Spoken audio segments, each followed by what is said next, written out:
Welcome to Pindar Poetry. We hope you learned something new. You've noticed paint bled under the tape. Act now. Blot excess with a dry cloth to lift loose film because rubbing spreads the stain. Once blotted, use the correct solvent, water for latex paints and mineral spirits for oil-based. Apply with a cotton swab at the edge of the bleed to avoid enlarging the spot. Make sure to test the solvent on a hidden area first to confirm no damage. Allow the surface to dry for about 10 to 15 minutes before moving to the next step.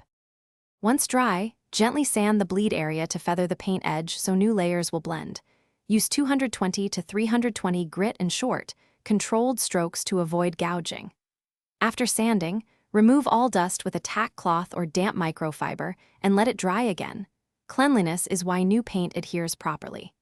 If you exposed raw substrate or see tint through, apply a thin coat of a stain-blocking primer. This prevents bleed-through later and creates a uniform base for repair coats.